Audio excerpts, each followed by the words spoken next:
আমি গ্রামের খুব সাধারণ একটা মেয়ে। তো খুব চঞ্চল ছিলাম। এমনকি অনেক রাগ ছিল। তো সবাই এক কথায় ভয় পাইতো আমারে, যে এর সাথে এমন কিছু বলা যাবে না। তো এলাকায় খুব আহ, মানে যখন গান নাচ শিখতাম, তখন দেখা গেছে যে রাস্তাঘাটে কেউ মানে ক্রিটিসাইজ বলবে, কথা বলবে, এইরকমটা সাহস কারো ছিল না। তো এভাবে আস্তে আস্তে যাই, পড়াশোনা হয়। তারপরে আমার আমার যার সাথে রিলেশন করি তার সাথে আর কি আমার পরিচয় হয়। আমার একটা দিদির বিয়েতে তার বন্ধুরা আসছিল, তার মাধ্যমে আর কি আমার যার সাথে রিলেশন হয়েছিল তার সাথে আর কি আমার দেখা হয়, মানে কথা হয়। তো তারপরে এক পর্যায়ে যখন আমাদের কথা হয়, তো আমরা শুধু তখন বন্ধু হিসাবেই কথা বলতাম, এমন অন্য কিছু না। তো তারপরে আস্তে আস্তে কথা বলতে বলতে এমনও দিন গেছে যে সারা দিন রাত কথা বলতাম। তো আমার কাছে কোনো ফোন ছিল না যে আহ, নিজের মতো করে কথা বলার মতো। দেখা গেছে যে আমি কোনো বান্ধবীর কাছে থেকে একবার একটু ফোনটা চেয়ে নিয়ে কথা বলতাম, বা আমার ছোট ভাই, আমার বাবা যখন বাসায় আসতো সেই সময়টুকের মাঝখানে বাবার ফোনটা নিয়ে একটাবার ফোন দিতাম তার সাথে। তার তার সাথে পরিচয়টা আমার প্রথম থেকেই আর কি একটু অন্যভাবে।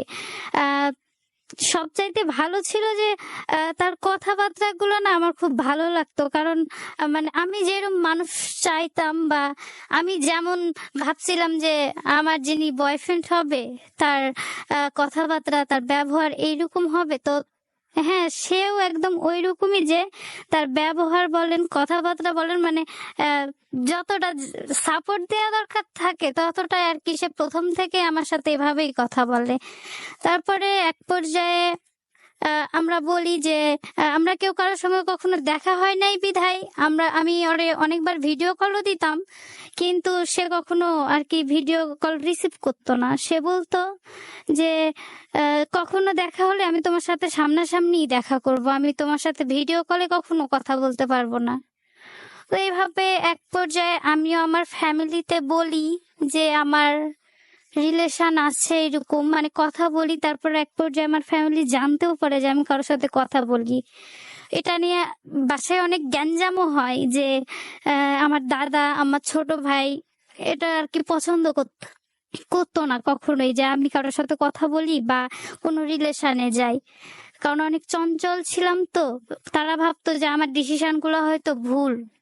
তো তারপরে যাই হোক, আমার জেদের বশেই হোক, রাগের বশেই হোক, আমার যিনি বয়ফ্রেন্ড তার সাথে আমার দেখাও হয়। সে কোনো এক বৈশাখে আমাদের বাসায় আর কি আসে। 2017-তে তার সাথে আমার পরিচয়, 2018-র 14ই এপ্রিলেও আমাদের বাসায় আসে। ও একা আসে না, ওর সাথে আরো বন্ধু বান্ধব সবাই আসে। তারপরে তাও মনে একটা আশঙ্কা জাগছিল যে তার আসলে ফেস কাটিং বলেন, সবকিছু আর কি একটু অন্য ধর্মের মতো। যেহেতু আমি হিন্দু, তার মানে তার চলাফেরা সবকিছু ছিল ইসলাম ধর্মের মতো। তো ফ্যামিলি প্রথমত একটু আর কি ভাবছিল যে আসলে কি আদৌ ছেলেটা হিন্দু নাকি মিথ্যা বলে আর কি ওর সাথে রিলেশন করছে। তো তারপরে যাই হোক, সেই আশঙ্কাটাও গেল যে হ্যাঁ, সে অন্য কোনো ধর্মের না। তার সাথে প্রথম দেখাতে সে আমারে দিয়েছিল 2টা ফুল। আর আমার যেটা অনেক দিনের মানে একটা চাওয়া পাওয়া ছিল, যে আমার কোনো ফোন ছিল না। তো এই কারণে সে আমারে কখনো বলেও নাই যে সে আমারে ফুল মানে ফোন দিবে। আমি জানতাম যে সে আসবে যখন একটা ফুল তো নিয়ে আসবেই, যদিও প্রথম দেখা বলে কথা। তারপরে সে আমারে বলে যে আহ, আমার ব্যাগে যা আছে সবই তোমার। তো তারপরেও আমি আর কি তার ব্যাগে হাত দেওয়ার সাহস পাই নাই, যে যতই হোক সে, তার তো আমি সেভাবে চিনছি না। তার সাথে আমার 8 মাস হবে হয়তো যোগাযোগ, কিন্তু তার সাথে তো দেখা আমার প্রথম। তারপরে এক সময় সেই তার ব্যাগটা নিয়ে এসে আমারে বলল যে খোলো, দেখো কি আছে। তো হ্যাঁ, দেখলাম। তো যখন হাতে আমার ফোনটা দিল, আমার মনে হলো যে পৃথিবীতে সবচাইতে সুখী আমি। আমার ইচ্ছেটা পূরণ হলো। তারপরে সেই কথাটুকুই, তারপরে আর আমার ওর সাথে মানে যে ফেস টু ফেস কথা বলবার বলা হয়নি, কারণ আমার ফ্যামিলিতে সবাই ছিল যে তার সাথে আলাদাভাবে যেমন কথা বলে তারও কিছু আশা থাকতে পারে, আমারও তো ইচ্ছা হতেই পারে তার সাথে একটু আলাদাভাবে কথা বলার। সেই সময় আমি সুযোগ পাইনি, কিন্তু তার বন্ধু মানে সাগর ভাইয়া, সে প্রথম থেকেই চেষ্টা করছে যে আমরা দুইজন যাতে একটু আলাদাভাবে কথা বলতে পারি, কিন্তু চাইলেও না সেটা হয়নি। হয় কখনো আমার খালারা থাকছে, নয় আমার ছোট ছোট ভাই আছে তারা থাকছে, তো তাদের মাঝখানেই সবার সাথে যেভাবে নর্মালি কথা বলি আমাদেরও কথা নর্মাল ভাবেই হয়। তারপরে এক পর্যায়ে সেদিন তারা আমাদের বাসাতে থাকেও। আমার বাবা বলল যে থাকো, এত দূর থেকে এসেছো, কারণ সে ছিল ঢাকায়, আমি থাকতাম তখন রাজশাহী, অনেক দূরত্ব। তো সাধারণভাবে তারা যায় থাকে। সেই দিন রাতে সন্ধ্যাবেলায় তার সাথে আমার একটু কথা হয়। তারপরে আমার ফ্যামিলি আর কি খুব সাধারণভাবেই মেনে নিয়েছিল যে এটা নিয়ে হয় যে অনেক গ্যাঞ্জাম, এইরকম কিছু ছিল না। খুব হ্যাঁ আসছে মেয়ের ফ্রেন্ড, হ্যাঁ ঠিক আছে। যদিও এটার জন্য আমার ফ্যামিলিরে বহুত কথা শুনতে হয়েছে এলাকার মানুষ, কারণ কেন মেয়ের বিয়ের আগে দেখা করতে আসবে, বা ছেলেটার সাথে তো রিলেশন হয়েছে, বিয়ে তো ঠিক হয় নাই। তারপরে আমাদের পরের দিনে আমরা ঘুরতে যাই একসাথে, শুধু আমি না, আমার পুরো ফ্যামিলি, এমনকি তারা যে 4 জন আসছিল তারা সবাই, এলাকারও কিছু মানে মুরব্বী, সবাই একসাথে ঘুরতে ঘুরতে যাই। কিন্তু প্রথম দেখাটার স্পেশালি ছিল যে আমরা কেউ কারোর সাথে প্রথমে দেখা হওয়ার পরে কথা বলতে পারছিলাম না, অনেক লজ্জা লাগছিল, কেউ কারোর দিক তাকাচ্ছিলাম না। আমরা হয়তো সামনাসামনি ছিলাম কিন্তু আমরা SMS এ কথা বলছিলাম। তো তার বলা একটা কথা খুব ভালো লাগছিল যে চুল খুলে তোমার অনেক ভালো লাগে, চুলটা খুলে আই দেখো। তো এভাবে দেখা করার পরে ও তো পরের দিন সন্ধ্যাবেলা চলে যায়। এই সন্ধ্যাবেলা যাওয়ার পর থেকে কিন্তু ওর সাথে আমার গ্যাঞ্জাম চলে। মানে আমি ফোন দিচ্ছিলাম, ফোন রিসিভ করছিল না। তো আমি প্রথমত ভাবলাম যে হয়তো আমার সে পছন্দ করে নাই, এই কারণেই, কারণ সে তো আমার কখনো ফেস টু ফেস দেখে নাই। তারপরে যখন ফোন রিসিভ করলো তখন মানে ওনার কথাবার্তা আমার ভালো লাগছিল না, যে এই এত সময় ভালোভাবে কথা বললো, বা বাসায় ছিল তখনও ভালোভাবে কথা বললো, গেল আর কি হলো যে। তারপরে আমি ওনারে রীতিমতো SMS করলাম। মানে আমার আবার একটু দোষ আছে যে যেটা হবে তার দ্বিগুণ ভেবে বসে থাকি, যে এটাই মনে হয়ে গেল। তো আমি ওরে রীতিমতো SMS দিই যে তোমার যদি পছন্দ নাই হয় তো তুমি আমারে বলতে পারো, সমস্যা নাই। কথা বলছি মানেই যে রিলেশন রাখতে হবে এমনটা তো না, যদি পছন্দ না হয় তুমি বলো। তো ও তারপরে আমার সাথে কোনো কন্টাক্ট রাখছিল না, মানে কোনোভাবেই কথা বলছিল না। তো তারপরে আমার রিলেশনের প্রথম থেকে তার বন্ধু বান্ধব পরিচিত সবার আর কি কন্টাক্ট নাম্বার আমার কাছে ছিল। তো আমি ওর বন্ধুরে ফোন দিলাম, দিয়ে আমি তো সেই কান্নাকাটি যে কি হলো ভাইয়া দেখো, ও তো আমার সাথে কথা বলে না, ও যদি আমার পছন্দ না হয় তো আমারে বলতে পারে যে আমার সাথে আর যোগাযোগ রাখো না কি ভালো। তো তারপরে ভাইয়া বললো যে ভাইয়া তুমি টেনশন কইরো না, আমি অমিতের সাথে কথা বলে দেখছি বিষয়টা যে আসলে কি হয়েছে। ভাইয়া জানালো যে ভাইয়া সেরকম কিছু না, ও আসলে একটু ওর মনটা খারাপ, তুমি এসব নিয়ে টেনশন করো না, তুমি ভাইবো না যে ও তোমার সাথে রিলেশন রাখবে না, এমন কিছু না, আমরা ঢাকা যাই তারপর তোমার সাথে আবার কথা বলবো। তারপরে ঢাকা আসলো, তারপরে আমারে ফোন দিয়ে জানালো যে আমি ঢাকায় আসছি। তো তখন আমি অনেক কান্না করছিলাম যে আপনি তো আমার সাথে এরকমটা করতে পারেন না, আপনি তো আমার সাথে কখনো এভাবে রাগারাগি করেন না। ও প্রথম থেকেই ওর একটা জিনিস ছিল যে আমি চেঁচামেচি করলেও ও চুপচাপ থাকতো, অনেক শান্ত থাকতো। আমি হাজারটা মানে কথা বললেও ও কখনো মানে তার প্রতিক্রিয়া দেখাইতো না। ও প্রথম থেকেই শান্ত ছিল। তো তারপরে ও বলল যে এমনি আমি তো আরো একদিন থাকার ইচ্ছা ছিল, তো আহ আহ, সাগররা তো জেদ করলো বলে চলে আসতে হলো, নাহলে আমি আরো একদিন থাকতাম। তো আমি বললাম যে আমি তো আপনারে বললামই যে আপনি থাকেন, কি ভালো কি মন্দ। এর ভিতরেও হইলো যে আমাদের বাসায় হয়তো সে দেখা করতে আসছিল, কিন্তু আমরা কেউ কারো হাতটা ধরেও বসে থাকিনি যে একটা মিনিট তো হাতটা ধরা যায়, এরকমটা আর কি কোনো সিচুয়েশন ছিল না যে আহ, হবে। তারপরে এভাবে আমাদের সম্পর্কটা চলতেই থাকে। এর ভিতরে মানে 8 মাসের সম্পর্কে 8,000 বার সম্পর্ক নষ্ট হয়ে যায়। এই ব্রেকআপ, এই ঝগড়ায়, এই কান্নাকাটি। আর আমার সমস্যা ছিল যে আমার রাগারাগি হইলে আমি প্রচুর পরিমাণ হাত কাটতাম, সেটা যে কোনো কারণে। মানে রাগ হলেই আমি হাত কাটলে মনে হইতো হ্যাঁ সব ঠিকঠাক। তো তারপরে যখন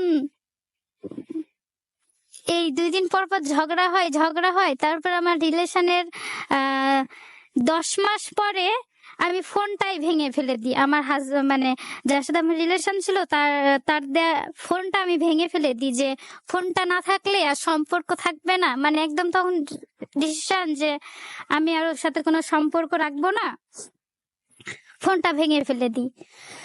তো ফোনটা আমি মানে ভাঙছিল না, যখন ভেঙেই গেল তখন আর কি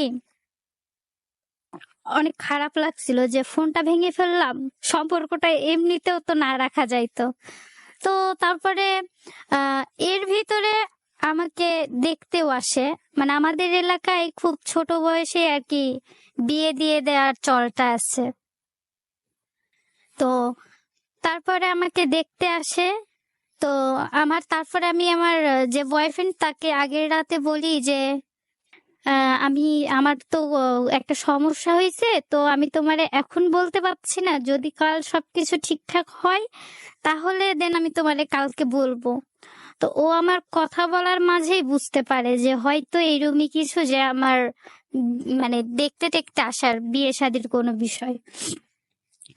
পরের দিন যখন আমাকে সকালে দেখতে আসে, এর ভিতরে ওর সাথে আমার আর কোনো কথা হয় না, কারণ আমার তো ফোন নেই।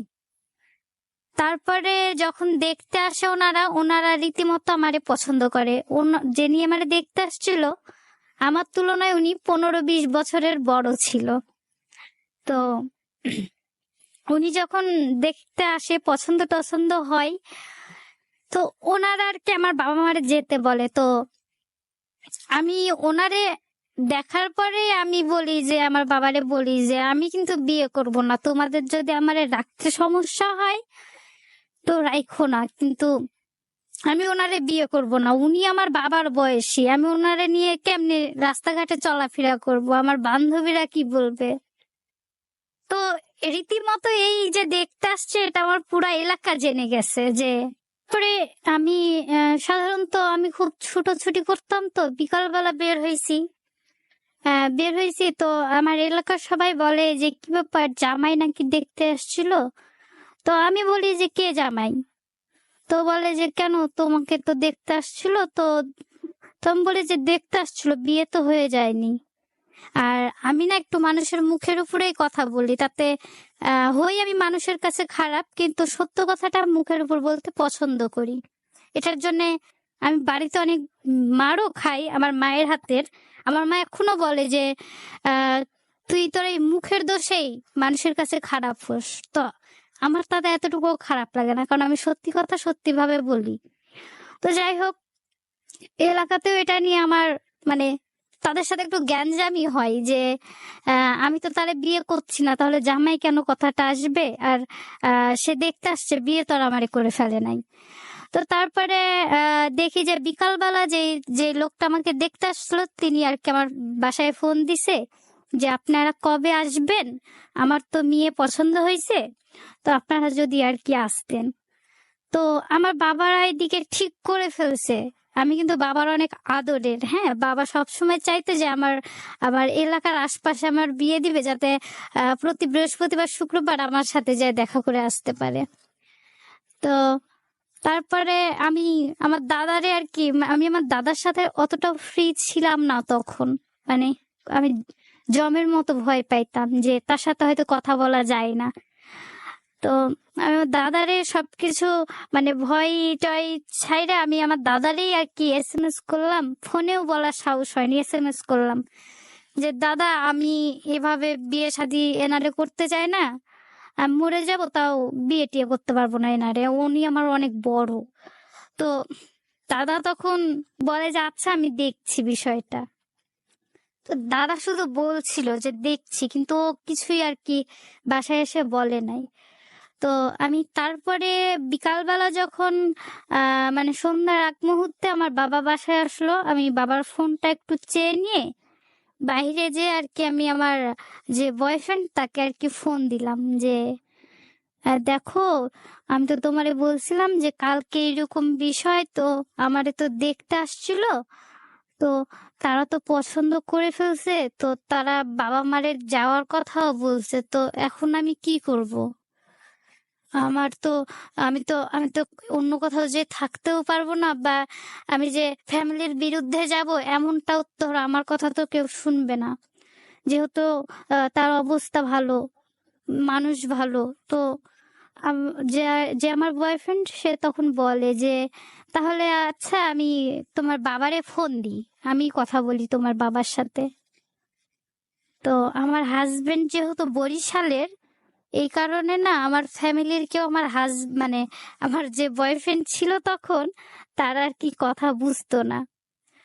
তো তারপরে সে আর কি বিকালে মানে সন্ধ্যাবেলার দিকে আমার বাবারে ফোন দেয়, কিন্তু আমার বাবারে যে সে কি বলে, মানে অমিত কি বলে আমার বাবা তখন একদমই বুঝে নাই যে কি বলছে।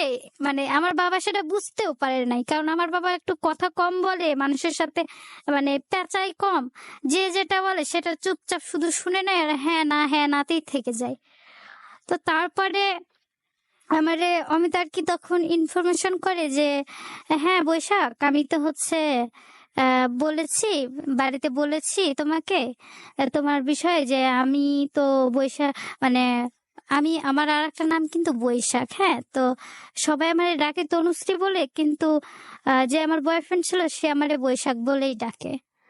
যে বৈশাখ হচ্ছে আমি তো তোমার বাবার সাথে কথা বলছি যে আমি বৈশাখের বিয়ে শাদী করব, তো উনি তো শুধু হ্যাঁ হ্যাঁ করলো। তখন আমি অনেক হাসছিলাম যে আমার বাবা তোমার কোনো কথাই বুঝে নাই, এই কারণে হ্যাঁ নাতেই ছিল। তো বলে যে সে তো আমারে বললো যে হ্যাঁ বাবা আমি সবই বুঝলাম। আমি বলি যে আমার বাবা তো তোমার কথা বুঝে না ভালোভাবে, হয়তো বুঝতে পারে নাই। তো বিষয় এখানেই থেকে গেল। তারপরে সবাই দেখতে যাওয়ার ডেট করলো, তখন আমি রাগ করে হাত কাটি যে আমি যদি মরে যাই তাহলে তো সব ঠিকঠাক, তাহলে আমারে আমার বাড়িতে বুঝাও ভাববে না, আমার বিয়ে শাদী দেওয়ার কথাও ভাববে না। আহ তো তারপরে যখন মা খেয়াল করে যে আমি খাওয়া দাওয়া করি না, আর আমার একটা অভ্যাস যে আমি রাগ করলে 4-5 দিন না খেয়ে থাকতে পারি। তো তারপরে আর কি যখন আহ মানে আমার মা বুঝে যে আমি খাওয়া দাওয়া করছি না, এরকম হাত টাত কাটছি, তখন আমার বাবারে বলে যে দেখো তোমার মেয়ে তো এখন রিলেশন মানে বিয়ে শাদী করবে না, তো জোর করলে পারে ও, জানোই তো যে ওর অনেক রাগ, কি করে ফেলে দেয়। তারপরে এখানেই বিয়ের বিষয়টা থেমে গেল, যে আর বিয়ে শাদী নিয়ে আর কোনো কথা হলো না। তো তারপরে আমি নাচ গান শিখতাম, তো তখনও আমি নাচ গান শিখি। তো নাচ গান শেখা নিয়েও আমার অনেক মানে এলাকার অনেক মানুষ অনেক কথা বলতো যে মেয়েদের এত নাচ গান করার কি দরকার, যারা নাচ গান করে তারা হয়তো ভালো মানুষ না, এটা আর কি আমাদের এলাকাতে খুব প্রচলিত ছিল। তো মায়ের কানে বিভিন্ন মানুষ বিভিন্ন রকম কথা বলতো, কিন্তু আমার মা চাইতো যে আমি গান নাচটা করি, কারণ আমার মা জানতো যে আমি সব পারবো, গান নাচটা ছাড়তে পারবো না, তখন বিষয়টা এরকমই ছিল। তো এর মাঝেই মানে আমার যিনি গানের স্যার, তার সাথে আমার সম্পর্ক অনেক ভালো, একদম বাবা মেয়ের মতো। সে আমারে আর কি তার মেয়েরে যেভাবে শাসন করা বলেন, বকাঝকা বলেন, তার ভালো দিক মন্দ দিক বোঝা বলেন, আমার গানের স্যার মানে একদম আমার সাথে এইরকমই সম্পর্ক। তো স্যার আমারে বললো যে দেখো, তখন আর কি আমি পড়াশোনার দিকে না একদম মনোযোগ ছিলাম না। আমার রিলেশন হলো, তারপরে গান নাচ সবকিছু দিয়ে না পড়াশোনার দিক আর আমার পড়াশোনা ভালোই লাগতো না। তারপরে আমার স্যার অনেক বুঝায় যে মামুনি, গান নাচ তো করবা, সবই করবা, পড়াশোনাটা চালাও। তো তখন পড়াশোনাটা করব বা পড়াশোনা নিয়ে কিছু হবে এইগুলো আমি ভাবতামই না তখন। আহ এক ছিল যে বিকাল হলে গান শিখতে যাব, তারপরে আশায় থাকতাম যে কখন একটু ফোন পাবো, কখন তার সাথে একটু কথা বলবো। তারপরে যখন আমার রিলেশনটা আরো কিছুদিন যায়, আমার গান নাচটা তখন আমি ছেড়ে দিই। মানে আমার বয়ফ্রেন্ড গান নাচ পছন্দ করেন না, এটা আর কি আমারে বলে যে দেখো আমার এগুলো পছন্দ না, তো সম্পর্ক রাখতে হলে গান নাচটা ছাড়তে হবে। তো আসলে অনেক বেশি ভালোবেসে ফেলছিলাম, তো তাই ভাবি নাই যে গান নাচটা ছাড় মানে ওরে ছেড়ে দেবো, থাক গান নাচটা ছেড়ে দিই। তো ঠিক আছে, গান নাচটা ছেড়ে দিলাম। তারপরে তখনও আমাদের খুব একটা কথা হতো না, যা হতো সারা রাত। আমাদের একটা অভ্যাস ছিল যে সারা রাত কথা বলবো, সকালবেলা ও ওর মতো আমি আমার মতো, ও অফিস করতো, আমি যা খুশি তা। তা আমার বয়ফ্রেন্ডের সাথে রিলেশন চলাকালীন তার চাকরি বা সে কিছুই করতো না। আমি জানতাম যে সে বেকার। তখন যখন বেকার ছিল তখন সারাদিন কথা বলতাম, মানে আমার একটা ফ্রেন্ডের বাসায়, ওর বাসায় সেভাবে কেউ থাকতো না, ওর বাসায় দেখা গেছে সারাদিন বসে থাকতাম, ওর ওর বাসাতে থেকেই কথা বলতাম। তারপরে আস্তে আস্তে যখন রিলেশনটা যাই, তখন আমি আর কি বলি যে দেখো, তোমার চাকরি না করলে তো বাড়ি থেকে মানবেও না, তো চাকরি করাটা জরুরি। তারপরে রীতিমতো ও চাকরিতেও জয়েন করে। ওর ওর ফ্যামিলি জানতো যে আমাদের রিলেশন আছে। ওর ফ্যামিলির ওর বোন দুইজন আমার সাথে কথাও বলতো। একদিন ওর বাবাও আমার সাথে কথা বলে, তো আমার খারাপ লাগছিল যে আমারে জিজ্ঞেস করছিল যে আমার বাবা কি করে। তো আমি রীতিমতোই বলছিলাম যে আমার বাবা একটা প্রতিষ্ঠানে, সরকারি প্রতিষ্ঠানে পিয়ন পোস্টে চাকরি করে।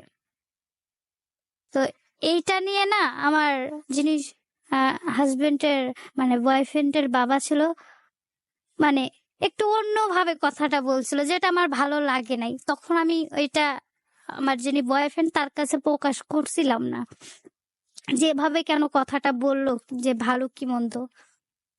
তো তারপরে আমাদের রিলেশনের যখন 1 বছর পূর্ণ হবে, 2018 10 তারিখ, আগস্টের 10 তারিখ ছিল, আমরা দেখা করার জন্য ভাবছিলাম।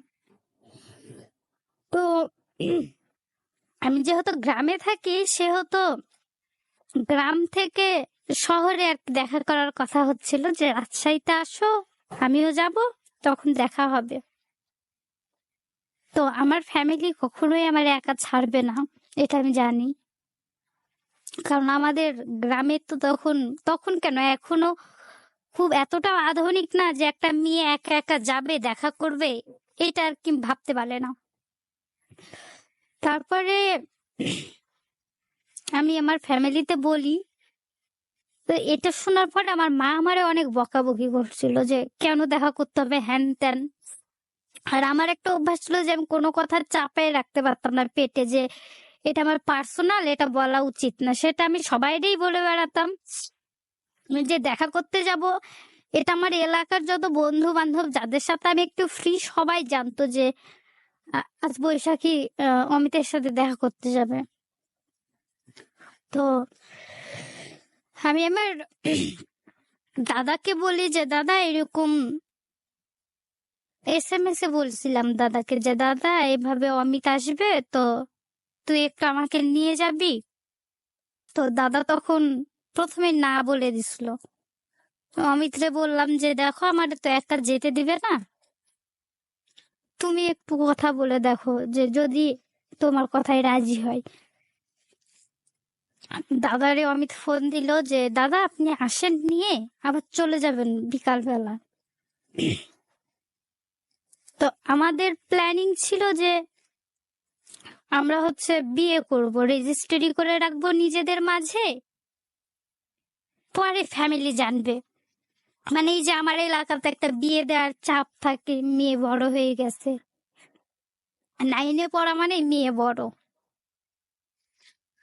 তো সব ঠিকঠাক যে আমরা বিয়ে করব, রেজিস্ট্রি করব, এদিকে এই কথাটা আজ পর্যন্ত কেউ জানতো না। আমি প্রথম বললাম কাউরে এখানে যে আমাদের রেজিস্ট্রি করার কথা ছিল। তো তারপরে মানে এই প্ল্যানটা কেন হয়েছিল? মানে আমরা চাচ্ছিলাম যে সম্পর্কটা একটা নামের জায়গায় থাকুক, আচ্ছা যে এই যে দুদিন পর পর ঝগড়া, সম্পর্ক থাকবে না, ব্রেকআপ, আচ্ছা আচ্ছা হাত কাটাকাটি, এই যে ভয় যে আমার যদি অন্য কোথাও বিয়ে হয়ে যায়। হুম তো হুম। তার থেকে ভাবলাম যে আমরা রেজিস্ট্রি করে রাখি, যখন বিয়ে শাদী দেওয়ার ভাবনা চিন্তা করবে আমরা বলতে পারবো যে আমরা বিয়ে করে রাখছি। আচ্ছা, বুঝতে পারলাম। মানে আপনাদের আসলে দুজনের মধ্যে রাগ একটা খুব নিয়মিতই হতো, যার কারণে এই ব্রেকআপের একটা শঙ্কা ছিল। হ্যাঁ আর হ্যাঁ, সেই জন্য বিয়েটা করে রাখলে যেন হয়তো কখনো ভাঙনটা হবে না, এই জায়গা থেকে ছিল, রাইট? আপনার যার সাথে সম্পর্ক তার সাথে আপনার বয়সের ডিফারেন্স কত হবে? 10 বছরের ছোট বড় আমরা। মানে সে আপনার চাইতে 10 বছরের বড়। হ্যাঁ। আচ্ছা, ঠিক। যখন আমি খুব সকালবেলা আহ, অমিত আর কি রাজশাহীতে চলে আসে, তারপরে আমারে ফোন দেয় যে তোমরা বের হও। তো তারপর আমি আমার দাদা দুইজনাই গেলাম, অমিতের সাথে দেখা হলো। তারপরে দাদা না মানে 1 মিনিটের জন্য আমাদের পাশে থেকে সরে নাই, যে আমরা যে রেজিস্ট্রি করব মানে এটা তো আমরা সবাই জানাইতে চাচ্ছি না। আর আমি জানতাম যে আমার ফ্যামিলিতে যদি জানাইতাম যে আমি রেজিস্ট্রি করব, কখনোই সেটা মানতো না, কারণ অমিতকেও ভালোভাবে সেভাবে চিনতো না, কারণ অমিত একটা অন্য অন্য একটা শহরের মানুষ, আমি একটা অন্য শহরের মানুষ। তো এখান থেকে যে বরিশালে আর কি খোঁজ নেওয়া সম্ভব ছিল না যে আসলে তারা কেমন বা তার ফ্যামিলি কেমন, কারণ মেয়ে তো একটু হলেও টেনশন থাকে বাবা মার। তারপরে আমরা ঘুরতে গেলাম একটা পার্কে। তো সেখানেও দাদা আমাদের সাথেই পাশে পাশে ঘুরছে। তো আমার রিলেশনের 1 বছর হওয়ার কারণে আর কি অমিত আমারে অনেকগুলা ফুল কিনে দিয়েছিল। মানে সেটা আমার দাদার সামনেই দিয়েছিল। যে আম, তারপরে যখন দেখি যে দাদা যাবেই না, অমিত আমারে বলে যে দেখো সবকিছু তো রেডি, তো রেজিস্ট্রি তো মনে হচ্ছে না হবে, কারণ দাদা তো তোমার 1 মিনিটও ছাড়ে না যে তুমি আমার সাথে একটু আলাদা কথা বলবা, এরকম তো সুযোগ দাদা দেয় না। তারপরে দুর্ভাগ্যবশত সেদিন আমাদের রেজিস্ট্রিটার হয় না, যে হলোই না। তারপরে ও আর কি আমারে উম, একটা শাড়ি কিনে দিয়েছিল। তো তারপরে কেনাকাটা করার পরে খাওয়া দাওয়া শেষ হওয়ার পরে আমার দাদা অমিত্রে বলে যে চলো তুমি আমাদের বাসায় চলো, খাওয়া দাওয়া করে তারপরে আজকে থাইকা তারপরে কালকে সকালে আর কি চলে যাবা। তো ও ওভাবে আমাদের বাসাতে আসে। আসার পরে থাকে না, রাতে খাওয়া দাওয়া করে রাতে দাদা আর কি ওরে ও ও সবাই খুব জোরে জোর করছিল যে থাকো, এত দূর থেকে আসছো। তো আর আমার ফ্যামিলির সবাই না অনেক ফ্রি, মানে আমার দাদা বাদে সবাই তখন খুব ফ্রি ছিল, সবাই সবার সাথে খুব মানে ফ্রি ভাবেই মিশতে পছন্দ করে, সেটা আমার বাবা থেকে বলেন আমার ফুল ফ্যামিলির সবাই। তো তারপরে ওদের ও আর কি রাতের বেলা চলে যায়। যাওয়ার পরে এক সময় ও যখন চলে গেল তারপরে আর কি মানে ফোন দেয় যে আমি গাড়িতে উঠছি। তো তারপরে ও আর কি গাড়িতে ওঠার পরে সেদিন আর আমার রাতে ওর সাথে কথা হয় না। আমি রীতিমতো ঘুমিয়ে গেছিলাম। তারপরে ও এক সময় আর কি সকালবেলা যখন ঢাকায় আসে, মানে পৌঁছে যায়, তারপরে আর কি আমারে ফোন দেয় যে বৈশাখ আমি তো চলে আসছি। তো আমি বললাম আচ্ছা সাবধানে গেছেন তো? তো বলে যে হ্যাঁ। তো তারপরে এর মাঝেই আমারই পরিচিত কোনো এক ব্যক্তি, আমি তার নামটা নিচ্ছি না, আমাদের আমার আর অমিতের মানে প্রথম দেখা হয়েছিল, তখন আমরা কিছু ছবি তুলছিলাম। এই ছবিগুলা ফেসবুকে অনেক বাজে মন্তব্য করে আর কি আমাদের দুইজনের ছবি ছেড়ে দেয়। তো যে ছেড়েছিল সেই আর কি আমারে ফোন দিয়ে প্রথমে জানাই যে বৈশাখী, তুই দেখিস নাই যে ফেসবুকে তোর ছবি ছাড়া হয়েছে আজে বাজে মন্তব্য করে? তো আমি বলি না, আমি তো দেখি নাই। তারপরে যখন আমি বলি আচ্ছা রাখ, আমি দেখছি। আমি ছবি না দেখেই আমি আগে অমিতরে ফোন দিছি যে দেখেন কে জানি আমাদের এরম নাকি ছবি টবি ছাড়ছে। তো ও আমারে বলে যে তুমি কি দেখছো? বলে না, আমি দেখি নাই আর কি, আমার আমার কাজিন বলল। তারপরে বলে যে আচ্ছা তুমি দেখো, দেখে আর কি স্ক্রিনশট দিয়ে আমারে পাঠাও। তো তারপরে দেখার পরেই আমি সাথে সাথে স্ক্রিনশট নিয়ে অমিতরে পাঠাই। আমি অনেক কান্নাকাটি করি। তো যিনি ছবিগুলো ছাড়ছিল, মানে যারা যৌথভাবে ছবিগুলো ছেড়ে আর কি আমারে ফোনও দেয়া হয়েছিল যে এইরকম টাকা দাও, তাহলে হচ্ছে আর কি ছবিগুলো ডিলিট করে দিব। তো আমি তখন মানে অনেক কান্নাকাটি করে আর কি আমি বলছিলাম যে আহ, আমি আপনার পাটাও ধরছি, আপনি ছবিগুলা ডিলিট করে দেন, বা যে কথাগুলা নিয়ে ছবি ছাড়ছেন সে কথাগুলা আর কি ডিলিট করেন। তো সে শোনে না। অমিত রীতিমতো রেগে যায়, মানে এরম রাগ আজ পর্যন্ত আমি দেখি নাই। অমিত রে যখন আমি ফোন দিয়ে বলি, আমি তখন কথা বলার আর কি ভাষায় ছিলাম না, মানে কান্না করছিলাম। তো অমিত বলে যে আচ্ছা আমি তো আছি, তুমি টেনশন করছো কেন? তো আমার তো আর কি টেনশন হচ্ছিল যে আমার দাদা বা আমার বাড়ির কেউ দেখে ফেললে আমারে খুন করে ফেলে দিবে রীতিমতো। তারপরে অমিত আমারে বলে যে বৈশাখ তুমি তো আমার সম্মান, তো আমার সম্মানে কেউ আঘাত দিলে এটা আমি মেনে নিব না, তুমি টেনশন করো না, তুমি তো ভালো অমিতরে দেখছো, তুমি তো রাগন্য অমিতরে দেখো নাই, আমি দেখছি কি করা যায়। তো আমার পাসওয়ার্ড এবং অমিতের পাসওয়ার্ড, আমাদের দুইজনার ফেসবুক পাসওয়ার্ড প্রথম থেকে আমাদের দুজনার কাছে ছিল। তো আমি রীতিমতো আমার ফেসবুকে যাই, যে দেখে যে আসলে আমি ছবিগুলো কারে কিভাবে দিছি।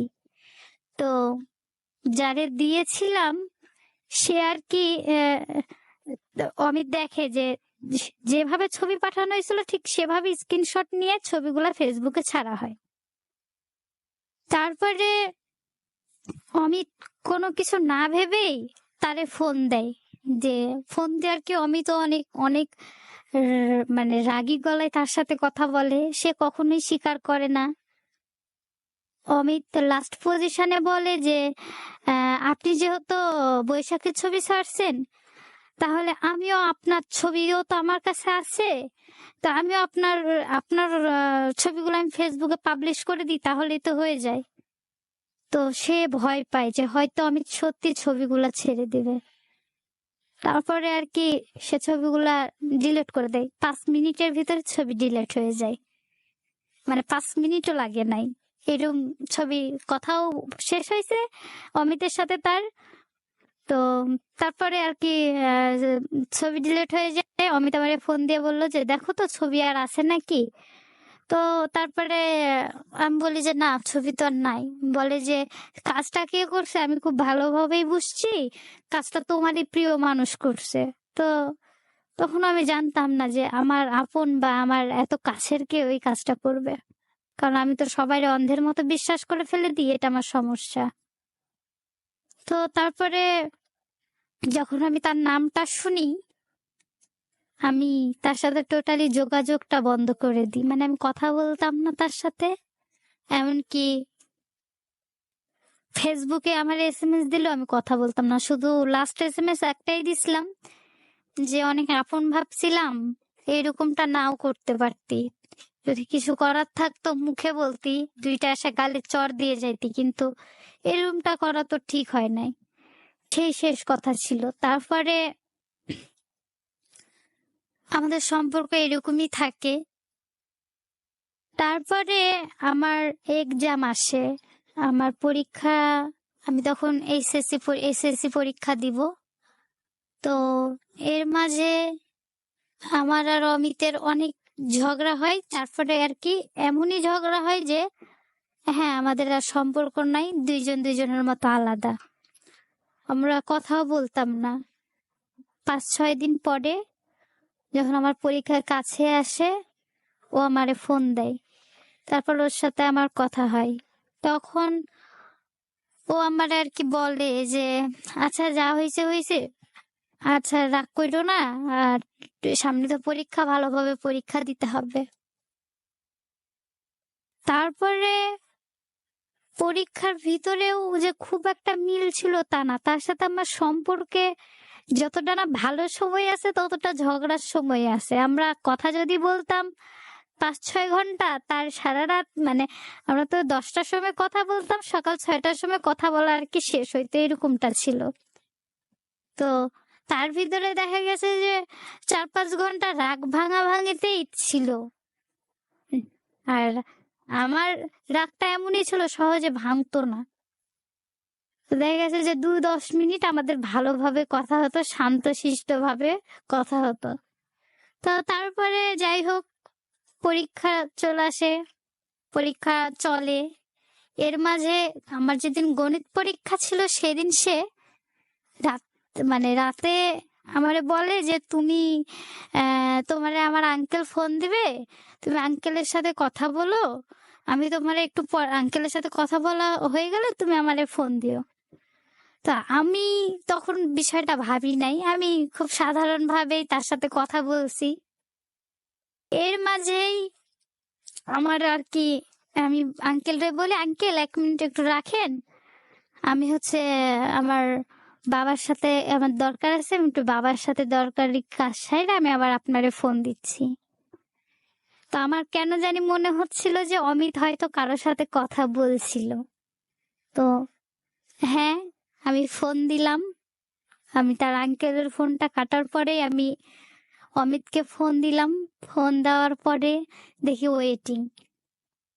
তো একবার দিলাম, হ্যাঁ ওয়েটিং, তার 5-10 মিনিট পর আবার ফোন দিলাম, হ্যাঁ ওয়েটিং। এর মাঝে তার আঙ্কেল আবার ফোন দিছে। তো তখন আর আমি আঙ্কেলের সাথে আর কি কথা বলার কোনো মন মাইন্ডে ছিলাম না, তো আমি অল্প কথা বলে রেখে দিছি। এইদিকে পরের দিন ছিল আমার গণিত পরীক্ষা। তো পড়বো না কান্না করব কিছু বুঝছিলাম না। তো তারপরে অমিতের সাথে আমার সেদিন আর কোনো কথা টথা হয় নাই। তারপরে অনেক কান্নাকাটি করার পর সকালেও অনেক মন খারাপ নিয়ে পরীক্ষা দিতে গেছি। সকালবেলা আমি প্রতিদিনই পরীক্ষা দেওয়ার আগে অমিতের সাথে 1 মিনিট হইলেও কথা বলে তারপর পরীক্ষা দিতে যাইতাম। তো সেদিন আর আমি ওর সাথে কোনো কথাও বলিনি বা কোনো এসএমএসও দিই নাই। পরীক্ষা দিছি, পরীক্ষা খুবই বাজে হয়েছিল। আমি ভাবতেও পারিনি যে আমি গণিত পরীক্ষায় পাশ আসবে, আবার আমি জানতাম যে ফেল হবে। আমি বাসায় এসে রীতিমতো রুমের দরজাটা লাগে কান্নাকাটি করি যে আমি তো ফেল করব। রাগের মাথায় ভালোভাবে পড়লাম না, এখন তো আমার পরীক্ষা ভালো হয় নাই। এর মাঝে দেখি যে অমিত এসএমএস দিল যে পরীক্ষা দিয়ে আসছো, পরীক্ষা কেমন হলো। তা আমি এসএমএস দেখে আর কি আমি ফোন দিছি, যে দিয়ে আমি ওরে বলি যে তুমি তো এটাই চাইছিলা যে আমার পরীক্ষাটা খারাপ হোক, এই কারণে তো কাল রাতে তুমি এই কথা বললা, মানে কথা বলছিলা। তো ও আর কি আমারে বলে যে আমি তো আঙ্কেলের আর কি আঙ্কেলের আন্টির লগে কথা বলছিলাম, আমি তো হচ্ছে এই কারণে আঙ্কেলটা তোমার সাথে কথা বলতে বলছি। তো আমি বলি যে আর মিথ্যা কথা বলতে হবে না, আপনি যে অন্য জায়গায় রিলেশন করেন এটা আমি বুঝছি। এর মাঝে তারই একজন খুব বন্ধু, যার মাধ্যমে আমার অমিতের সাথে পরিচয়, সেই আর কি আমারে দুপুরবেলা ফোন দেয়। ফোন দিয়ে বলে যে, বৈশাখ, অমিত তো এরকম রিলেশন করে, অমিত তো তোমারে ঠকাইতেছে, অমিত তো ভালো ছেলে না, বা অমিত অনেক নেশা করে, হ্যান ত্যান। তো আমি মানে তার কথা শুনে আর কি আমার মেজাজ খুব খারাপ হয়ে যায় যে এভাবে ঠকানোর কি ছিল, আমি তো তোমার বিশ্বাস করছিলাম।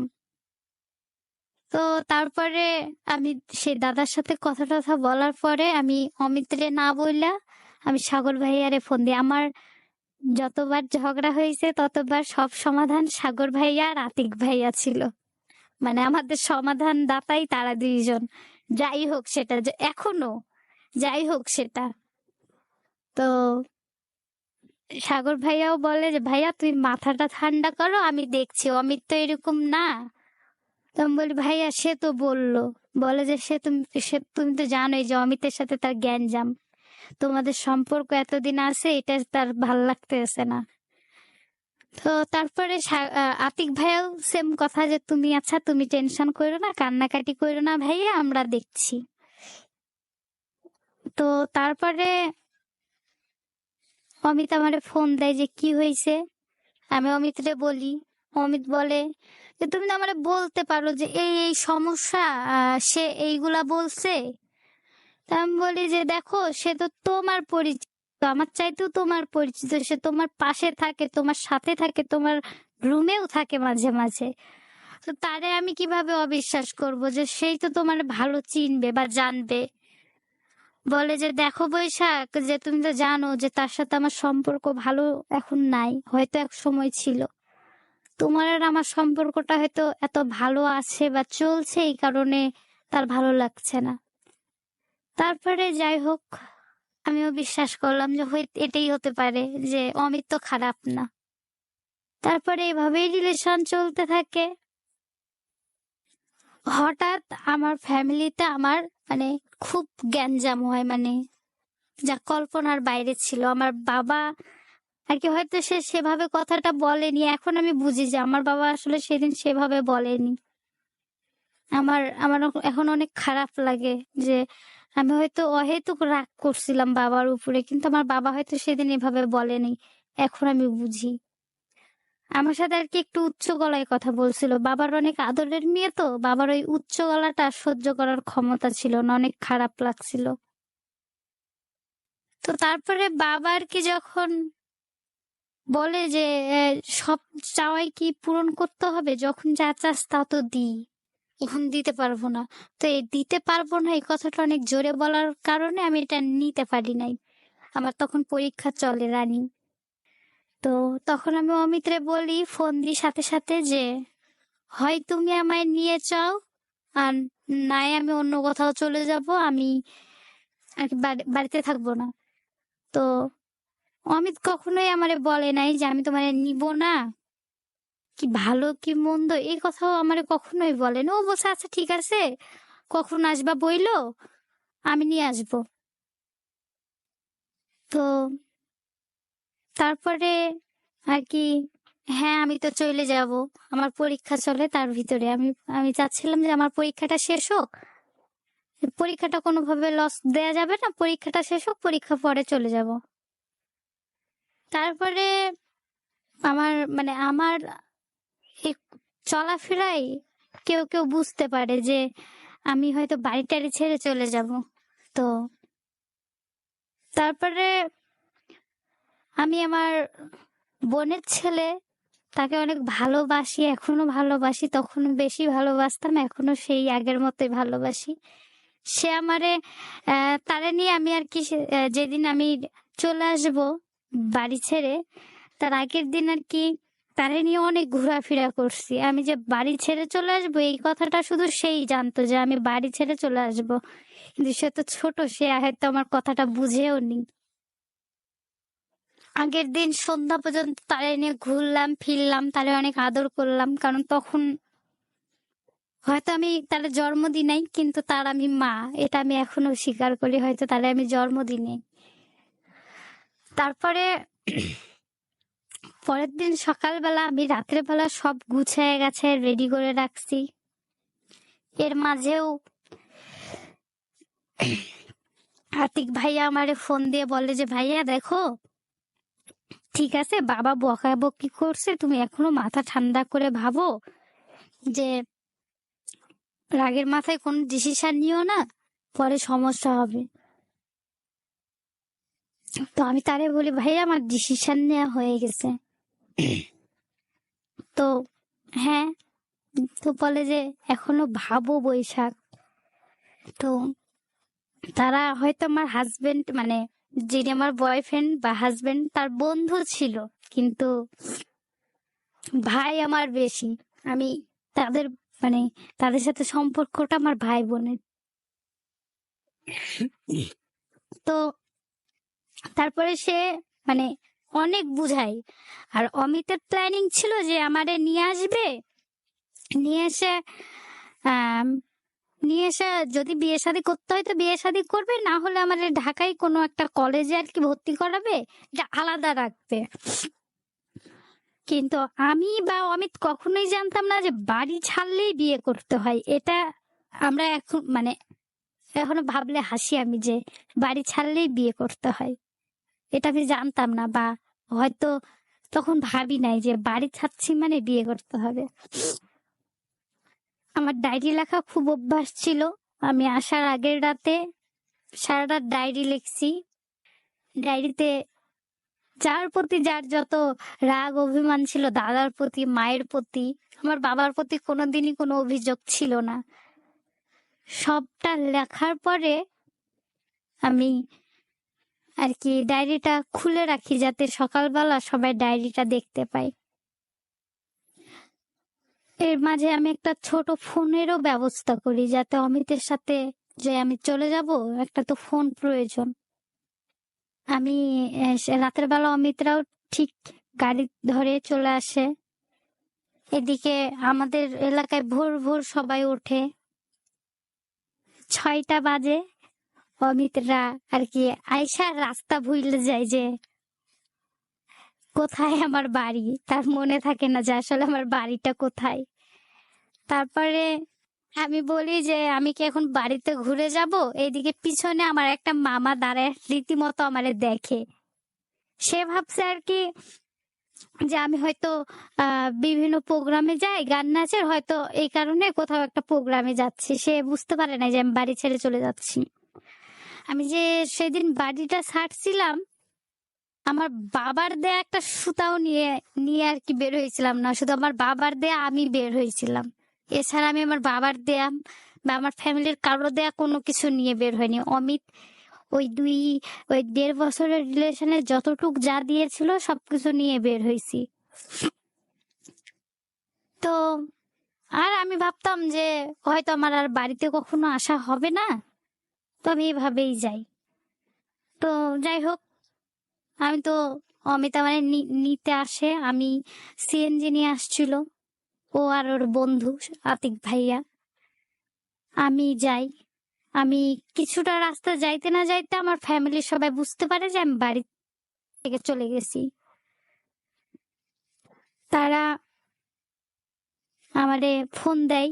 আমি তখন ফোনটা চালু রাখছিলাম যে তারা কতক্ষণে বুঝতে পারে যে আমি বাড়ি ছেড়ে চলে গেছি, এই কারণে। তো কিছুক্ষণ পরেই ভাইয়া মানে আমার বাবা ফোন দেয়। তো আমি ফোনটা রিসিভ করি না। না রিসিভ করার পরেই আর কি আহ যিনি সিএনজি নিয়ে আসছিল সেই সিএনজি ওয়ালাকে বলা হয়েছিল যে এরকম আমরা মেয়ে নিতে আসছি। তো যাই হোক, তিনি আর কি আমাদের পরামর্শ দিল যে আমরা সোজা রাস্তায় না যাই, উল্টা রাস্তায় যাই, কারণ হয়তো তার ফ্যামিলির মানে আমার ফ্যামিলির লোকজন তো রাজশাহীতে আসবে, এটা সাধারণ ছিল। তো তারপরে আর কি আমরা চাপাই চলে যাই, এটাও সবাই কেউ জানতো না। চাপাই যাওয়ার পরে আমার মাসির আমার 3টা মাসির বাড়ি চাপাই। তো তাদেরই এক আত্মীয় আমারে দেখে ফেলে যে আমি চাপাই আছি। তো সে আমারে দেখে চিনতে পারলো, সে আমার সাথে কথা বলে না, কারণ হে বুঝছে যে হয়তো আমি কিভাবে এখানে আসব। তো যাই হোক, তারপরে আমরা স্টেশনে যে বসলাম, চাপাই স্টেশনে যে বসার পরে আর কি তারপর আর কি দেখি যে সবাই আমাদের দিকে তাকিয়ে আছে। মানে এদিকে আমার বাড়ি থেকে অমিতরে ফোন দেয়া যে বৈশাখী কোথায় তুমি জানো? মানে কেউ স্বীকার করে না যে বৈশাখী বাড়ি থেকে চলে গেছে, কিন্তু আর কি জিজ্ঞেস করে যে বৈশাখীর সাথে তোমার কিছু হয়েছে, ঝগড়াঝাটি বা সেরকম কিছু। তো তারপরে অমিত বলে না তো, আমি তো জানি না বৈশাখী কোথায়, বৈশাখীর সাথে তো আমার কথাও হয়নি, যোগাযোগও নাই। তো তারপরে তারপর আর কি যে অমিতরা আবার ফোন দেয়, কোনো একটা কারণে আমার ফ্যামিলির সন্দেহ হয় যে অমিত আর কি আমারে নিয়ে গেছে। কারণ আমার ডায়েরির একটা পৃষ্ঠায় লেখা ছিল, ডায়েরি লিখতাম তো তো কোনো এক সময় আমি লিখে ফেলছিলাম যে আমি আর অমিত চলে যাবো, এরকম কিছু। তো তারপরে যখন আর কি যে বুঝতে পারে যে অমিতের সাথেই আমি আছি, আমার জামাইবাবু ফোন দেয় অমিতরে। তো আমি কারোর সাথেই কথা বলিনি, আমি তখনও কারোর সাথেই কথা বলিনি। যখন ওনারা জানতেও পারে যে আমি হচ্ছে অমিতের সাথে গেছি, আমি কারোর সাথেই কথা বলিনি। তারা রীতিমতো বলে যে জানতো যে আমি বাবা পাগল, এই কারণে আর কি আমরা বলে যে তোর বাবা অনেক অসুস্থ হয়ে গেছে, রাজশাহী মেডিকেলে ভর্তি করা হয়েছে, তুই যেখানেই থাক চলে আয়, তোরে কেউ মারধর করবে না। তো আমি বলি যে না, আমি অমিত্রে বলি যে না, আমি যখন আসছি তখন আমি তোমার সাথেই চলে যাব। তারপরে আমরা ওই স্টেশনে 4টা পর্যন্ত থাকি। তারপরে ট্রেন ধরে আমরা রাজশাহীতে আসি। আমরা বাসে যাই না, এই কারণে যে বাসে অল্প লোক সংখ্যা, মানুষ চিনে ফেলবে, আর ট্রেনে তো বুঝতে পারবে না যে কে কোথায়। এইদিকে ট্রেনেও সার্চ করা হয়েছিল যাতে আমাদের চিনতে না পারে, এই কারণে আমারে আর কি আতিক ভাইয়া বলে বোরকা কিনতে। বোরকা টোরকা কিনে হিজাব টিজাব মেরে আমি আর কি আমরা মানে আমি গেছিলাম। আর অমিত তার গেট আপ চেঞ্জ করতে পারবে না, এই কারণে মানে সবাই আলাদা আলাদা ভাবে যে যার মতো হেঁটে হেঁটে আর কি স্টেশনে যাওয়া হয়েছে যখন ট্রেন পার হবে। তো আমরা তারপরে আর কি আমাদের সিট পাই। সিট পাওয়ার পরে কেউ কারোর সাথে বসি নাই, একসাথে একই সিট ছিল, কিন্তু আমরা কেউ কারোর সাথে বসছিলাম না, আলাদা আলাদা। সেই একই বগিতে আমার দাদা, আমার জামাইবাবু ছিল, কিন্তু আর কি যাই হোক, মানে তারা আমাদের দেখতে পায় নাই। মানে আমি জানতাম না যে তারা আর কি আমাদের খুঁজতে ঢাকা যাচ্ছে। পরে মানে তারা ভাবছিল যে হয়তো আমি ভোরের ট্রেনেই ঢাকা চলে গেছি, কিন্তু বুঝে নাই যে আর কি আমরা সারাদিনই এলাকায় ছিলাম, মানে রাজশাহীর ভিতরেই ছিলাম। এদিকে রাজশাহী 2-3টা ট্রেনে আর কি আমার আর অমিতের ছবিও দেয়া হয়েছে, যে দেখলে আর কি ইনফরমেশন করার জন্য। তারপরে যাই হোক, কারো হাতেই ধরা আমরা পড়িনি। তারপরে আমরা ঢাকারও আগে একটা স্টেশনে নেমে যাই। নেমে যাওয়ার পরে অমিতের একটা দাদার বাড়িতে আর কি আমাকে নিয়ে যায়। নিয়ে যাওয়ার পরে তার দাদার বাড়িতে যাওয়ার পরে সেদিন আমি ওখানেই থাকি। তারপরে অমিত পরের দিন সকালবেলা অমিত আর আতিক ভাইয়া আর কি ঢাকায় ব্যাক করে, অমিত অফিস করবে তাই। তারপরে আর কি আমি অমিতরে বলি ফোন দিয়ে, এর মাঝে অমিতের ফ্যামিলি থেকে আর কি ফ্যামিলিও জেনে গেছে যে আমারে অমিত নিয়ে আসছে। তারপরে আমার দাদারাও ঢাকাতে আসছে, যে অমিত যে মেসে থাকতো সেই মেসেও অনেক গ্যাঞ্জাম হয়েছে। এইদিকে সাগর ভাইয়া কিছু জানতো না যে আমারে নিয়ে আসছে কি ভালো কি মন্দ। সাগর ভাইয়ের মতো টেক্কেল দিছে যে না, অমিত তো এরকম করছে, আমি তো কিছু জানি না। যাই হোক, এর ভিতরে থানা পুলিশও হয়ে গেছে।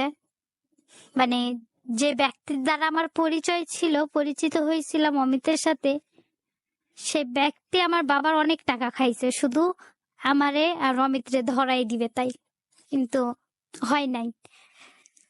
তারপরে যাই হোক, বাড়িতে আমি কথা বলি, কোনো এক সময় বাড়িতে কথা বলার পরে আমার বাবা বলে যে, আচ্ছা তুই গেছিস, আচ্ছা আমরা তো কোনো রাগ ঝাল করছি না বা অমিত্রা তো আমাদের অপছন্দ ছিল না, তুই বাড়িতে আয়, আমরা ভালোভাবে বিয়ে দিব। তো আমার ভয় লাগতো যে আমি গেলে জানি আমাকে আর কখনো অমিতের সাথে বিয়ে দিবে না। তারপরে অমিতের নিজের কিছু মানুষ আমারে আর কি ফোন দিয়ে অপমান করতে থাকে। তারপরে তার কাছে আমার ক্ষমাও চাইতে হয়, যে আমি কিছু না করেও তার কাছে আমার ক্ষমা চাইতে হয়। কারণ কান্নাকাটি করার অভ্যাসটা কখনো ছিল না তো অল্পতেই, এই কারণে একটু রাগী রাগী মানুষ তো আমি, কথাবার্তা একটু মানুষের মুখের উপরে বলতাম। তো যাই হোক, অমিতের সাথে তখনও আমার বিয়ে হয়নি। 2 দিন তার দাদা বৌদির বাড়িতে থাকার পরে আমার আতিক ভাইয়ের একটা ফ্রেন্ডের বাসায় আমারে রাখে। তো সেই আপুর বাসায় আসলে আমি অনেক ভালো ছিলাম। আমি ওই আপুরে মানে সারা জীবন কৃতজ্ঞতা, যে হ্যাঁ যথেষ্ট আমারে ভালো রাখছে তিনি। তার বাসায় যেদিন থাকি তিনি জানতো না যে আমি হিন্দু। তিনি ভাবছে যে আমি হিন্দু, মানে অমিত মুসলিম আর কি, আমি হিন্দু মানে মুসলিম হব, এটা এটা ভাবছিল সে। তারপর তার বাসায় গেলাম, সে আমারে রীতিমতো খাওয়ানো ধোয়ানো, তারপরে আর কি আমারে বলে যে কোনো টেনশন নাই, আমি তো আছি। তারপরে আপু আর কি আমার দাদার সাথে যেভাবে হোক যোগাযোগ করতে পারে। তারপর আমার দাদা আর কি তারে বলে যে আমার বোন তো অনেক ছোট, ও রাগ করেই গেছে, তো আপনি একটু ওর খেয়াল রাখেন, আমরাও ঢাকাতে আসছি। তারপরে 8 তারিখে আমি 7 তারিখে তার বাসায় আসি, 8 তারিখেও তার বাসাতেই থাকি। 9 তারিখে হুট করে আর কি, মানে আমাদের প্ল্যানিং ছিল যে 10 তারিখে বিয়ে হবে। যখন আমরা বুঝি যে আমরা বাড়ি থেকে আসছি মানে এখন আমাদের বিয়ে ছাড়া আর কোনো যুক্তি নাই, তখন আর কি আমরা বিয়েটা আমাদের করতে হয়। 9 তারিখে হুট করেই হলো যে আজকে, মানে যে আপুটা সেই সব ঠিক করলো যে আজকে তোমার বিয়ে করতে হবে। এভাবে আর কতদিন দেখা গেছে তোমার ফ্যামিলিরও তো একটা টেনশন থাকে, এদিকে আমার ফ্যামিলি থেকে রীতিমতো ঢাকায় চলে আসছে 9 তারিখে আর কি, ঢাকাতে আসছে, আর সেদিনই আমাদের বিয়ে হয়েছে। তারপরে প্রথমে আইনি ভাবে বিয়ে হলো, তারপরে মন্দিরে যা বিয়ে হলো। তো বিয়ের শাদী সবই হলো। তারপরে আমি আবার ওই আপুটার বাসাতেই ছিলাম, আমি অমিতের সাথে তখনও আমি একসাথে ওর সাথে ছিলাম না। পরের দিন আমার ফ্যামিলির 9 তারিখে যখন জানতে পারে যে আমার বিয়ে হয়ে গেছে, তখন আমার ফ্যামিলি ঢাকাতেই ছিল। তা আমার বাবা শুধু একটাবার আমাদের দেখতে চাইছিল, যে আমি বৈশাখীর একটাবার দেখতে চাই। তারপরে তার সাথে মানে আমি আমার ফ্যামিলির কারোর সাথেই যোগাযোগ রাখিনি, কারণ আমার অনেক রাগ ক্ষোভ ছিল আমার মার দাদার প্রতি। তবে এখন আমি সবসময় বুঝতে পারি যে আমার মায়ের মতো ভালো আমার খুব কম মানুষ বাসছে। এখনো আমার মা আমারে অনেক ভালোবাসে, হয়তো তখন মারধর করতো, রাগারাগি করতো, এই কারণে বুঝতে পারি নাই। তারপরে 10 তারিখে আমি সাগর ভাই আর আমার ওই আপুটা আর কি আমাদের বিয়ের কাগজপাতি আনতে যাই। তখন আমার আতিক ভাইয়া হুট করে আর কি বলে বসে যে অনেক হইলো বৈশাখে এইসব পালাপালি, চলো আমরা তোমার ফ্যামিলির সাথে দেখা করি। তারপর ওনারা হয়তো 2টা থাপ্পড় দিবে, তো আমরা ওই থাপ্পড়টা খাইয়ে নিব, চলো অনেক হইলো, আর এসব প্যারা ভাল লাগতেছে না। আমি অমিত্রে জানাইলাম যে এরকম আমি বাবা আর দাদার সাথে দেখা করতে যাব, তো তুমিও আসো সন্ধ্যাবেলা। ও বললো আচ্ছা ঠিক আছে। ও ভাবছিল হয়তো আমি আমার বাবার সাথে চলে যাব বাড়িতে, কারণ আমার বিয়ে হওয়ার কিছু মিনিট পরেও আমার আর অমিতের অনেক ঝগড়া হয়েছিল। তারপরে যাই হোক, আমি বাবার সাথে দেখা করতে গেলাম। এর মাঝে সেখানে পুলিশও ছিল, সিভিলে। তারা বলছিল যে কোনো পুলিশ আসবে না, কিন্তু পুলিশ ছিল। এদিকে পুলিশে আমার শ্বশুর বাড়িতে আমার হাজবেন্ড যেখানে আর কি থাকতো, সেখানে অনেক আর কি অনেক ফোন দিয়ে থ্রেট টেট দেয়া হয়েছে। যাই হোক, তারপরে যখন আমি আমার বাবার সাথে দেখা করে আসলাম, আমার বাবা অনেক মাটির মানুষ, তার রাগ বলতে কিছু ছিল না। আমি যে একটা অন্যায় করছি, সে তখনও আমার সাথে আর কোন রাগী ভাবে কোনো কথা বলে না। আমি জানি সে অনেক কষ্ট পাইছে। তো আমারে বললো যে দেখ বাবা, হইছে হইছে, আমি তো না মাইনে নিব না এটা তো বলিনি, আমি তো তোরা প্রথম থেকেই মাইনে নিছি।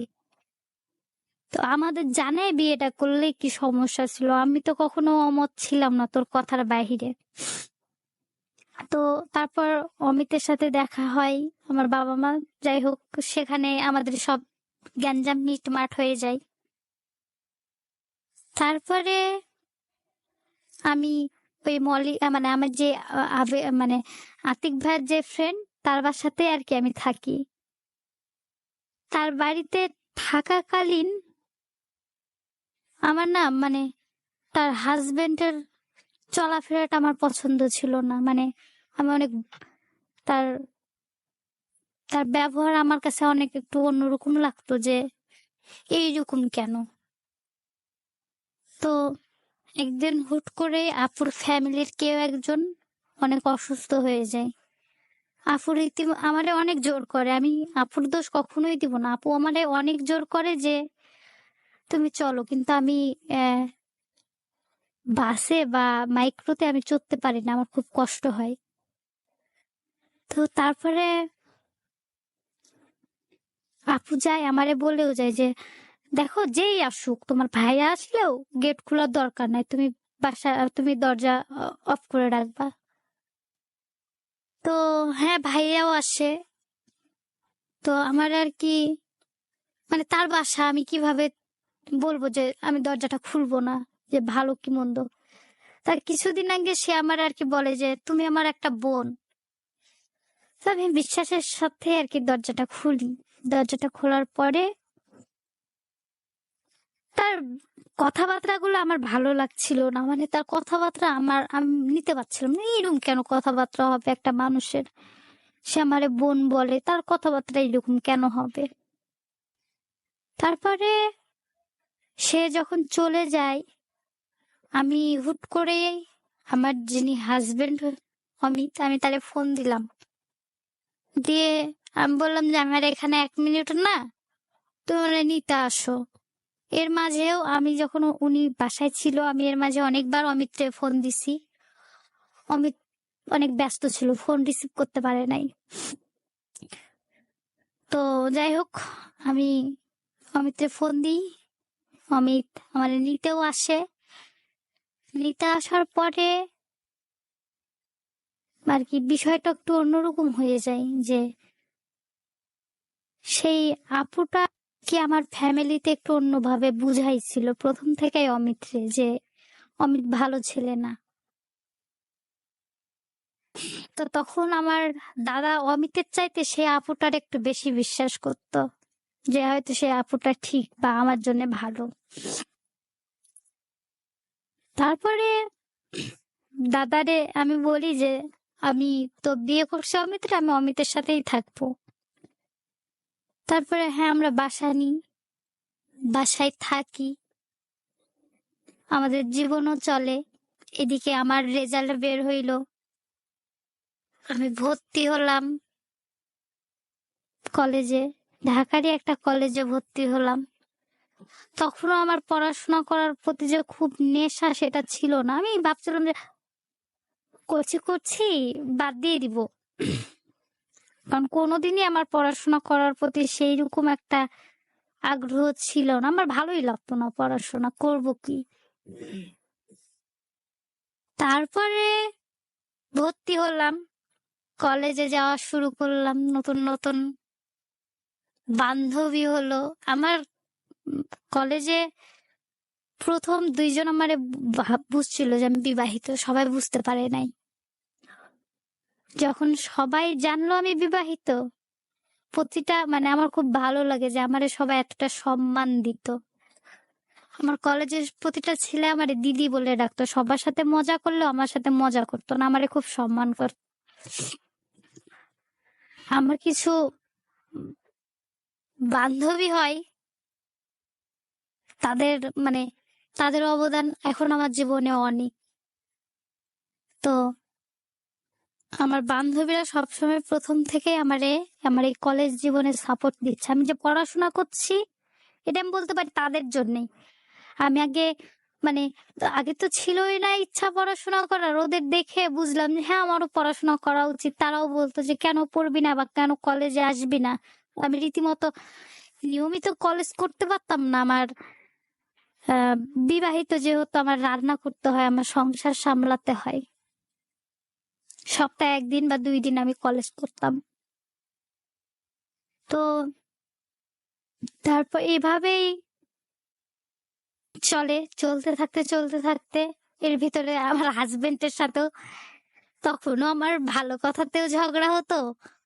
মানে ঝগড়াটা আমার জীবনের একটা মূল উদ্দেশ্যের মতো যে কোনো একটা কারণ ছাড়াই আমি ঝগড়া করতে পারি। আর আমার এমন হয় যে বেশিদিন একটু আমাদের ভিতরে সম্পর্ক ভালো থাকলে আমি বলতাম যে, "কি ব্যাপার হচ্ছে অনেকদিন যাবৎ ঝগড়া করা হয় না, একটু আমরা ঝগড়া করি নাও।" তো সে অনেক শান্ত একটা মানুষ। সে ঝগড়াঝাটি পছন্দ করে না, একদমই পছন্দ করে না। আর ঝগড়া পছন্দ করে না বলেই আমি হয়তো ১০০০ টা কথা বললেও সে একটা কথাও বলে না। চুপচাপ শোনে, হয়তো আমি কথা বললে অন্যদিকে তাকিয়ে থাকে। তো এভাবেই চলতে থাকে। তারপরে এই যে লকডাউন চলে আসলো। লকডাউনের মধ্যে আমার হাসব্যান্ডের চাকরি থাকে না, চলে যায় চাকরি। তারপরে আরকি আমাদের তখনও আমাদের না এই যে ও যে বাসায় ছিল তখন আমাদের সেভাবে কোনো গ্যাঞ্জামই হয়নি। মনে হইতো যে না, ভালোই তো আছে তো বাসায়। আর আমাদের ২ জনের ফ্যামিলি খুব সাপোর্টিভ সব বিষয়ে। তখন ওভাবেই চলতো হাসি খুশি। লকডাউনে বাসায় আছে, আমিও সারাদিন বাসায়। তো যাই হোক, মুভি নাটক এইগুলা দেখে আমাদের দিন চলে যেত। তারপরে আমার বিবাহ বার্ষিক হলো। বিবাহ বার্ষিকের পরেই আমার ছেলে আমার পেটে আসে। আমি বুঝি যে হ্যাঁ, আমার মাঝেও কেউ আসছে। তখন আমি তখন মানে আমার পড়াশোনাটা তো নেশা হয়ে গেল না। আমি তখন মানে একটু কনফিউশনে ছিলাম যে আমার বাবু হলে আমি কিভাবে পড়াশোনা করব, বা আমার বাবুটা এখন নিলে তো আমার পড়াশোনা মানে আমার এক্সাম হতে আমার মানে আমার বাবু হবে না, তাহলে তখন কি হবে? তারপরে ভাবলাম যে না, হবে, সব দেখা যাবে, তখন দেখা যাবে। আমি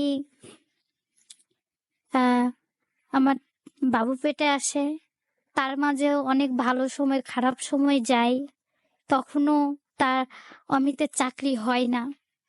২ মাস প্রায় বাসায় বসেছিল। বসে থাকার পরে একটা চাকরি হলো। চলে, আমরা আরকি যেমনে ছিলাম যথেষ্ট ভালোই ছিলাম। তো এত কিছুর মাঝেও আমাদের বিয়েটা আরকি অনেকেই মানতে পারত না, অনেকেই। তো তারপরে তারাও আরকি মানে। আর কিছু মানুষের মেইন সমস্যা ছিল যে আমি আমি তো আসলে দেখতে খুব একটা ভালো না, কালো। এটাই অনেক মানুষের সমস্যা ছিল যে আহ তা জামাই ভালো, মেয়েটা মানায় নাই। তো আগে এইগুলা নিয়ে অনেক কান্না করতাম, অনেক কষ্ট হইতো। কিন্তু এখন হাসি পাই যে আমি আমার কাছে বিশ্ব সুন্দরী। তো আমার হাসবেন্ডকে আমি প্রশ্ন করছিলাম যে, "আমি তো কালো, দেখো তোমার সাথে আমারে যায় না।" তো মানে সে আমারে বলে যে আমার কাছে যদি পৃথিবীতে সুন্দর কেউ থাকে সেটা হচ্ছে তুমি। তোমার পরে আর কেউ সুন্দর আমার কাছে নাই। তুমিই সেই সুন্দর। তুমি সুন্দর বলেই তো আমার চোখে সুন্দর লাগছে বলেই তো আমি তোমারে বিয়ে করছি। আর আমি তো চাই নাই যে আমার একটা ভরসা বউ। আমার যেমন তোমার তুমি তেমনই আমার পছন্দ ছিল। তারপরে যাই হোক, আমার ছেলেও তো আস্তে আস্তে বড় হচ্ছে পেটে। তারপরে তখন সময়টা অনেক ভালো ছিল, অনেক ভালো ছিল। আমার জীবনের শ্রেষ্ঠ সময় ছিল তখন। একটুতে হয়তো কষ্ট পাইতাম, কিন্তু ভালো সময়টা বেশি ছিল। কারো খারাপ কথা নিতে পারতাম না। অনেক মানে সেই সময়টার কথা ভাবলেও আমার মাঝে মাঝে অনেক অনেক ভালো লাগে যে হ্যাঁ, এরম এরম শান্তি বা এরম ভালো সময় পৃথিবীতে কখনোই ছিল না, বা আমি এত সুখ কখনোই ছিলাম না। আমি অনেক রোগা ছিলাম, অনেক রোগা। তো বাবু পেটে আসার পরে আমার স্বাস্থ্য অনবরত বাড়তেই থাকে, অনেক বাড়ছে এলো। তো যাই হোক, বাবু হলো, ও পৃথিবীতে আসলো। তারপরে সময়টা আরো অন্যরকম ছিল যে আমিও মা হয়ে গেলাম। এর মাঝেও আমি তখনও পড়াশোনাটা করতাম, হয়তো খুব আহামরিটা করতে পারতাম না, কিন্তু চালাই যেতাম। দেখা গেছে যে যেখানে মানুষ সারাদিন পরে আমার সারাদিনে 1-2 ঘন্টা দেওয়ারও সময় ছিল না। আমার যখন ইচ্ছা হতো তখনই পড়তাম, বা যখন একটু সময় ছিল। আমার ছেলে হয়, আমি তখন আমার বাবার বাড়িতে ছিলাম। তো এর মাঝেও বিভিন্ন মানুষ বলতো যে অমিত বিবাহিত, অমিতের আরো একটা বউ আছে। তো আমি না আসলে মানুষে ঘুরে পেঁচায় কথা কম বলি, তো আমি অমিতের সরাসরি বলতাম যে তোমার হয়তো আরো একটা বউ আছে, হয়তো আমি জানি না তোমার দেশে সেটা। তো ও আর কি আমারে বলে যে হ্যাঁ, বউ আছে। যদি আমি আমি বিবাহিত, এটা যদি তুমি তোমারে কেউ বলে তাহলে তুমি বললো যে আমার ওই বউটারে নিয়ে আসতে। তারপরে আর কি আমাদের ছেলে হলো, তারপর আমি ঢাকায় আসলাম। আমাদের জীবন ভালোই চললো, আমাদের দুইজনার সাপোর্টে আর কি আমার ছেলেটা বড় হচ্ছে এখনো। তারপরে আমার অলরাইট, সো আমরা তনুশ্রীর কাছ থেকে তার জীবনের গল্পটা শুনছি। তনুশ্রী, আমরা একটু জানতে চাই যে এই যে আপনার পথ চলায় অ্যাকচুয়ালি আপনার হাজবেন্ডের যে ভূমিকা, সে ভূমিকাটা একবার আমরা একটু শুনবো। আমাদের আর কি সকালটা শুরু হয় যে মানে আমি সকালে মানে আমার হাজবেন্ডে কোনো রকম প্রেশার দিই না, কারণ সে অফিস যাবে। হুম হুম হুম এই কারণে আমি সকালবেলা আর কি সবকিছু আমার ছেলে অনেক সকালে উঠে, তো ছোট হুম মানুষ, হুম ওর বয়স আর কি 13 মাসে পড়ছে। হুম হুম হুম তো সে ঘুম থেকে উঠে কি করে, সে প্রথমেই আমারে না হলে মানে ও বুঝে হয়তো ওর বাবারে কখনো জ্বালাইতে যায় না, ও আমার কাছেই থাকে সকালটা। ওর বাবা অফিস যায়, অফিস থেকে সারাদিন পরে সন্ধ্যাবেলা আসে, আসার পরে সে আর কি আমার ছেলের পুরো দায়িত্ব আমার হাজবেন্ডের উপরে চলে যায়। আমার কোনো ভূমিকা তখন না থাকে না, তখন একদম আমার ছেলে ঘুমানো পর্যন্ত সারা রাতের দায়িত্ব। তো তারপরে আর কি আমার হাজবেন্ড যখন বুঝে যে আমি পড়াশোনাটা করব, আমারে বলে যে বৈশাখ তুমি পড়াশোনা কেন করবে না, করো, আমি তো আছি। তারপরে সমস্যা হয় যে আমার এক্সাম, আমার আমার মায়ের আসা সম্ভব ছিল না যে আমার মা এসে আর কি আমার ছেলেকে দেখাশোনা করবে আর আমি এক্সামটা দিব। আর একটা বাচ্চা মানুষ করা তো অনেক কষ্টের একটা বিষয় আর কি, হুম হুম হুম। সবাই পারে না, বা দুইজন মানুষের কখনোই সম্ভব না। আচ্ছা। তো আমরা আর কি দুইজন মিলেই চেষ্টা করছি যে আমার ছেলেরে আমরা ব্রেস্টটা দিব যতটা ভালো আর কি ভাবে রাখা যায় ওরে। তো দেখা গেছে যে আমি পরীক্ষা দিতে গেলাম, এই যে আমার ইন্টার পরীক্ষা যখন আমি দিতে যাই, আমার হাজবেন্ড সকাল অফিসে না যেয়ে কি করতো, সকালবেলা আমার নিয়ে পরীক্ষার হলে যেত। পরীক্ষার হলে যাওয়ার পরে আমি পরীক্ষা দিতাম, আর আমার ছেলে রে নিয়ে আমার হাজবেন্ড থাকতো। তার আচ্ছা। খাওয়ানো থেকে বলেন, হুম আমাদের কিন্তু আমি যখন কলেজও করছি কিছুদিন, হুম হুম। আমার পুরা ব্যাগে তার ডাইপার থেকে সবকিছু ছিল। আচ্ছা। বইয়ের সাথে আর কি সবকিছু আমার নিয়ে যেতে হয়, হুম যে হুম ছোট মানুষ। তো কলেজে যাওয়ার পরে আর কি একজন টিচার আর কি আমার অ্যালাউ করছিল না, হুম অনেক হুম কথা শোনাইছিল। হুম তো হুম আমার অনেক খারাপ লাগছিল যে আমি তো কিছু করতে চাচ্ছি, তাহলে তো সেখানে আমারে উৎসাহিত করা উচিত হুম যে হ্যাঁ তুমি পড়ো, আমরা আছি। হুম হুম হুম তো তার যখন পুরো কলেজের ক্লাসের সামনে আমারে দাঁড় করে আর কি আমারে বলে যে কি দরকার, বিয়ে করছো, পড়াশোনা করার কি দরকার, এখন আবার তুমি কি করবা, পড়াশোনা কইরা কি দরকার, কিছু তো হবে না। তো আমার না একটু মানে আমার হুম খুব হুম খারাপ লাগে, আমি দাঁড়িয়ে বলি স্যার যে আমি পড়াশোনা করছি, কই আপনি উৎসাহিত করবেন যে হ্যাঁ তনুশ্রী পড়ো, আহ, তোমারে দেখে তো মানুষ যা বুঝবে যে হ্যাঁ বাচ্চা থাকলেও পড়াশোনা করা যায়। হুম হুম হুম তো তারপরে আর কি আমি বললাম যে স্যার এটা তো আপনি ঠিক বললেন না, আপনি তো আমারে উৎসাহিত করবেন, কই আপনি আমারে আরো সাহায্য করবেন যে পড়াশোনা করো। তো আমার কলেজের যে বাকি স্টুডেন্ট ছিল তারা সবাই বলে যে স্যার আপনি তো এটা ঠিক বলেননি, হুম হুম ওরে তো আপনার আরো উৎসাহিত করা উচিত, হুম হুম ওর বাচ্চা তো জ্বালাচ্ছে না। আমার ছেলে একটা জিনিস ভালো ছিল যে ক্লাসের সময় চুপচাপ থাকতো, ছোট মানুষ তাও চুপচাপ থাকতো। আচ্ছা, ওর তখন কত বয়স? ওর 8 মাস বয়সে নিয়ে আমি আর কি, যখন ওর 8 মাস তখন আর কি আমি ওরে নিয়ে ক্লাস করছি। আমার যতটুকু মনে পড়ে যে একটা দৈনিক পত্রিকাতেও আপনার এই নিউজটা এসেছিল যে হ্যাঁ আপনি তো হ্যাঁ আপনি হচ্ছে আপনার বাচ্চাকে নিয়ে ক্লাস করেন, হ্যাঁ? হ্যাঁ হ্যাঁ। তো এই ব্যাপারটা তো ধরলাম একজন টিচার হয়তো আপনাকে নেগেটিভ কথা বলছে, বাট বাকি টিচাররা নিশ্চয়ই আপনাকে সাপোর্ট না, করেছে। আমার আমার যদি বলেন যে পড়াশোনা হুম হুম করছি, আমার একজন যুক্তিবিদ্যার ম্যাম, জি সে আমার প্রথম থেকে বলছে মা তুমি আমারই দেখো, হুম হুম আমিও তোমার মতো স্ট্রাগল করেই পড়াশোনা করে আজ টিচার হয়েছি। আমিও আমার ভার্সিটি আর হচ্ছে শ্বশুর বাড়ির পাশাপাশি ছিল, আমি রান্না করে যেতাম, ক্লাস শেষ হতো, ফাঁকি টাইমে আমি খেলাধুলা বা ফ্রেন্ডদের সাথে না গল্প করে আমি আবার চলে আসতাম, হুম আইসা রান্না করে তারপরে আমি আবার যাইতাম। right, তো তুমি পড়াশোনা করো, আমি আছি তোমার পাশে। আমার ম্যাম বলছিল যে আমি আছি তোমার পাশে, কে কি বলে দেখার দরকার নাই, তুমি পড়াশোনাটা করে যাও, জীবনে দাঁড়াইতে হবে, নিজের পায়ে নিজের পরিচয়ে দাঁড়াবা। right. তো ম্যাম আমার এখনো সাপোর্ট করে, আমার খুব ভালো লাগে যে আমি আমার মায়ের মতো একজন কাউরে পাইছি যে বাহ, আমার ভালো চাই। চমৎকার। তো হ্যাঁ, হেড ম্যাডাম খুব বলে যে হ্যাঁ বাবা পড়বা না কেন, পড়ো, আমাদেরও তো জীবন এভাবেই গেছে, হুম হুম হুম যে হয়তো তোমার বাবু হয়ে গেছে। আচ্ছা, আর আমার কলেজের আমার যে বান্ধবী বলেন বন্ধু বলেন, সবার একটা জিনিস খুব ভালো ছিল যে আমি যখন ক্লাসে থাকতাম ছেলে আমার দায়িত্বে ছিল না, হুম হুম তারা নিয়ে যেত যে তুমি ক্লাস করো, ছেলেটা আমাদের দাও। আর আমার ছেলে তুলা খাইতো, দেখা গেছে যে খাবার দাবার সব ওদের কাছে দিয়ে দিতাম, ওরা খাওয়াইতো, নিয়ে ঘুরতো টুরতো, সব দায়িত্ব ওদের। তারপরে পরীক্ষা চলাকালীন আমার হাজবেন্ডের বড় অবদান যে আমার ছেলেটারে ওই দেখাশোনা করছে বলেন, আবার আমার পড়ার যথেষ্ট সময় দিছে। হুম হুম হুম দেখা গেছে অফিস থেকে একটু তাড়াতাড়ি আসার চেষ্টা করতো, এসে ছেলেরে নিয়ে নিচে চলে যেত, হুম হুম হুম আমি পড়াশোনা করতাম।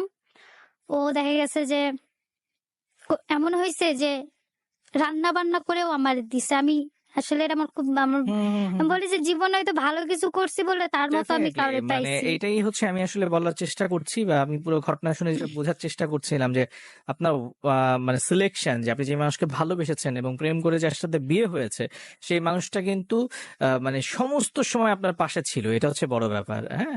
মানে কখনো আপনার পাশ থেকে সরে যায়নি, এবং এত ঘটনা ঘটে যাওয়ার পরেও সে কিন্তু আপনার সাপোর্টে ছিল সবসময়। আপনার বাচ্চা হয়ে যাওয়ার পরেও আপনি পড়াশোনা কন্টিনিউ করেছেন। যে ব্যাপারটা আমি আজকে আমার লিসনারদের উদ্দেশ্যে বলতে চাই সেটা হচ্ছে যে একজন মেয়ে তার বিয়ে হয়ে যাওয়ার পরেই আর তার জীবনের কোনো চাওয়া পাওয়া নেই, তার পড়াশোনা হবে না, তার চাকরি হবে না, বা কিছুই সে করতে পারবে না, এই ধারণাটা যেমন ভুল, তেমনি সে মা হয়ে যাওয়ার পরেও যে তার পড়াশোনা কন্টিনিউ করা সম্ভব নয়, তার দ্বারা আর কিছুই হবে না, তার জীবনের সমস্ত কিছু বাদ দিয়ে সে শুধুমাত্র একজন মা, এটি তার পরিচয়, এটা হতে পারে না। এবং এটা আসলে একজন হাজবেন্ড যখন তার স্ত্রীর পাশে থাকবে তখন তখন যে কোনো সমস্যাই আসলে সমস্যা নয়, সেটাকে সমাধান করা সম্ভব। অর্থাৎ শুধু হাজব্যান্ডের কথা কেন বলছি, এটা পরিবারের যে কোনো মেম্বার, পারিবারিক ভাবে যখন একজন মানুষের পাশে আমরা সবাই থাকবো, তখন সেই মানুষটি দ্বারা অনেক কিছুই সম্ভব। আজকে যেই অতিথি আমার বন্ধু তনুশ্রী, সে আজকে এখানে এসেছে, আমি এই ব্যাপারটা, আমার যখন গল্পটা শুনছি খুব মনোযোগ দিয়ে আমি বোঝার চেষ্টা করছিলাম যে অ্যাকচুয়ালি ওর লাইফের এই যে পরিবর্তন, ওর যে এত কিছু ঘটলো, সবকিছুর মাঝখানে একটা মানুষ কিন্তু কমন, সেটা হচ্ছে সে যাকে ভালোবেসেছে, সেই মানুষটি কিন্তু সে তার পাশে ছিল। এরপর সে যখন বললো যে খুব অল্প বয়সে মা হয়ে গেছে, আমার তখন একটা ভয় ছিল যে তারপরে হয়তো তার পড়াশোনা থেমে গেছে, সেই গল্পটাই শুনবো। কিন্তু শুনলাম যে না, তার হাজবেন্ড তাকে ইন্সপায়ার করেছে যে তুমি পড়াশোনা করো, আমি আছি তোমার পাশে। এবং সেই অবস্থায় একটা মেয়েকে যত রকমের সাপোর্ট দেওয়া যায় একটা হাজবেন্ডের পক্ষে, সেটা কিন্তু তার হাজবেন্ড দিয়েছে। সো আমি অনেক অনেক ধন্যবাদ জানাবো তনুশ্রী হাজবেন্ডকে আমাদের শো এর মাধ্যমে, যে এইভাবে পাশে থাকার জন্য এবং একজন পুরুষ হিসেবে সত্যিকার অর্থে একজন পুরুষের ভূমিকাটা পালন করার জন্য। তনুশ্রী, আমরা অনুষ্ঠানের আস্তে আস্তে শেষের দিকে চলে যাচ্ছি। এখন আপনার পরিবারের সাথে, আপনার যে পরিবার, আপনার মা বাবা বা যে তাদের সাথে আপনার সম্পর্কটা কেমন যাচ্ছে? আমার বাবা মায়ের সাথে আমার অনেক ভালো সম্পর্ক, এমনকি আমার শ্বশুর বাড়ির সবার সাথে আমার অনেক ভালো সম্পর্ক। আমি এটাও বলি যে এরমই তো শ্বশুর বাড়ি হওয়া দরকার, যে ছেলের বউ পড়াশোনা করবে সব। হুম হুম হুম। আমার শাশুড়ি কিন্তু আমার অনেক ভালোবাসে, বাহ। এমনকি তাদের সাথে আর কি আমার মারে যেমন আমি তুমি বলি, হুম হুম। আমার শাশুড়িরে কিন্তু আমি তুমি বলি, আমি আপনি চমৎকার। বলতে পারি না। বাহ। তো মানে যেমন আমি আমার বাবার কাছেও শর্টকাটে কিছু চাইতে হুম পারি, আমার শ্বশুরের কাছেও কিন্তু আমি চাইতে পারি যে বাবা আমার এটা লাগবে হুম হুম। বা এটা একটু আনিয়েন। তো আমি সত্যি বলি যে আসলে শুধু এক পক্ষ ভালো হলে হয় না, দুইজনটাই ভালো হতে ঠিক তাই। হয়, এমনকি দুইজনের সমানভাবে একটা সম্পর্ক সুন্দর রাখার জন্য দুইজনেরই ভূমিকা থাকে। ঠিক তাই। তো আমি সত্যি বলি যে হয়তো আসলে আমি ভালো কিছু করছি বলে আমি এরকম মানুষ পাইছি, এরকম, এবং তার দ্বারা তার ফ্যামিলিরে আমি আমার পাশে পাইছি। তো এই চমৎকার। কি নাম আপনার বাচ্চাটার? আমার ছেলের নাম আবেগ। আবেগ। ওর বয়স কত এখন? ওর বয়স এখন রানিং 13 মাস 13 পড়ছে। মাস, খুবই ছোট। তো এই যে আপনি ধরুন বিভিন্ন, এখনো তো আপনাকে, এই যে আপনি আমার শোতে আসছেন, গল্প বলছেন, তো এই বাচ্চাটা এখন কার কাছে? তার বাবার কাছে। তার বাবার কাছে থাকে। হ্যাঁ তার মানে হচ্ছে আপনি যখন কোনো প্রয়োজন হচ্ছে, আপনি যখন কাজে যাচ্ছেন, তখন তার বাবা সেই অফিসে নিয়ে যাচ্ছে, তার হ্যাঁ সাথে হ্যাঁ হ্যাঁ তার হ্যাঁ বাচ্চাকে নিয়ে হ্যাঁ যাচ্ছে। হ্যাঁ হ্যাঁ। মানে এটা কিন্তু আজকে যারা লিসেনার, আমার যারা অনুষ্ঠান শুনছেন, এটিও মানে আমার কাছে মনে হচ্ছে খুবই এক্সেপশনাল একটা পর্ব। বিকজ স্বামী স্ত্রী, বা আমরা যদি এভাবে বলি পুরুষ এবং নারী পাশাপাশি যখন একে অপরের পরিপূরক হয়ে থাকবে, একে অপরকে সাপোর্ট করবে, তখনই কিন্তু আসলে জীবনটা সুন্দর হয়ে যাবে, তখনই সংসারটা মধুর হয়ে যাবে। ঝগড়া বিবাদ এগুলো থাকবেই লাইফে। আপনি এমন কোনো সংসার পাবেন না, এমন কোনো সম্পর্ক পাবেন না যার মাঝখানে আসলে রাগ নেই, অভিমান নেই, দুঃখ নেই, ছেড়ে দেওয়ার যে একটা কথা যে আমি তোমার সাথে থাকবো না, এই কথাটা কেউ বলে নাই লাইফে, বলেছে সবাই, কিন্তু দিন শেষে কে কজন আসলে কাকে ছেড়ে থাকতে পেরেছে, সেটা হচ্ছে বড় কথা। তো আসলে সম্পর্কের মধ্যে রাগ আসবে, অনুরাগ আসবে, নানা রকমের কথাবার্তাই হবে, মন খারাপ হবে, বিচ্ছেদ হবে, কিন্তু দিন শেষে যখন দুজনের মধ্যে আন্ডারস্ট্যান্ডিংটা থাকবে, দুজনের মধ্যে পারস্পরিক বিশ্বাসটা থাকবে এবং দুজনকে আঁকড়ে ধরে রাখার ইচ্ছেটা থাকবে, তখন কিন্তু আবার সেই দিন শেষে একসাথে দুজন হবেই। তো আজকের গল্পের মধ্যে অনেকগুলো বিষয় বেরিয়ে এসেছে যে একটি মেয়ে, সে আসলে তার ভালোবাসার মানুষটির প্রতি যদি বিশ্বাস রাখে এবং যদি সঠিক মানুষকে সে সিলেক্ট করতে পারে, বুঝতে পারে যে এই মানুষটি আসলে আমার জীবনের সঠিক সঙ্গী, তাহলে কিন্তু জীবনে সে হয়তো সফলভাবেই বাকি জীবন কাটিয়ে দিতে পারবে। দ্বিতীয়টি হচ্ছে যে একটি মেয়ে যদি বিয়ে করে ফেলে, তার মানে তার জীবনটা শেষ, পড়াশোনা আর হবে না, এটা কিন্তু নয়। ইভেন সে যদি মাও হয়ে যায় অল্প বয়সে, তার মানে এই নয় যে তার জীবন শেষ। তার যদি ইচ্ছা থাকে, তার আশেপাশের মানুষগুলো যদি সাপোর্ট থাকে, সে নিশ্চয়ই ঘুরে দাঁড়াবে। তো তনুশ্রী, অনুষ্ঠানের শেষে এসে জানতে চাই যে আপনার জীবন থেকে আপনি কি শিখলেন, কি মেসেজ দিতে চান যারা এই মুহূর্তে ফেসবুকে বা রেডিওতে শুনছে বা দেখছে, তাদের উদ্দেশ্যে? আপনার বয়সী অনেকেই আছেন যারা হয়তো খুব অল্প বয়সে প্রেমে পড়েছে, বিয়ে করে ফেলেছে বা মা হয়ে গেছে। আপনার জীবন থেকে আপনি কি বলতে চান তাদেরকে? আমি তাদেরকে এটাই বলতে চাই যে আমাকেও একদিন কিছু মানুষ বলতো যে এর দ্বারা পড়াশোনা তো হবেই না, সংসার জীবনেও হবে না, সংসার টিকবে না। তো তাদের সবার সামনে দিয়ে যখন আজ আমি যাই, আমার নিজের খুব গর্ব লাগে যে আমার একটা ছেলেরে নিয়ে পড়াশোনা করছি, এমনকি জীবনে আগিয়ে যাচ্ছি, পিছিয়ে আমি কিন্তু আর নাই, পড়াশোনাও করছি, সংসার করছি, সবার মন নিয়েই কিন্তু চলছি, এমন না যে সবার বিরুদ্ধে আমি কাজ করছি। ট্রু। সবার একটা কথাই বলতে চাই যে মেয়েরাও পারে। প্রতিটা পুরুষের উচিত তার বউ বলেন, তার বোন বলেন, তার সঙ্গী বলেন বা যেই হোক, বা তার মাও হতে পারে, তার পাশে দাঁড়ানো, তাকে উৎসাহিত করা যে কেন এটা করবা না, করো, বা তুমি পারবা। রাইট। আমার নিজের জীবন থেকে আমি এটাই শিখছি যে আজ আমি তনুশ্রী অনেকটা আগে গেছি। আর আশা করি বাকি জীবন আমার হাজবেন্ড আমার এভাবে পাশে থাকলে আমি বাকি অবশ্যই। জীবনের আমার যে মূল উদ্দেশ্য জি। সেটা আমি সাকসেসফুল করতে পারবো।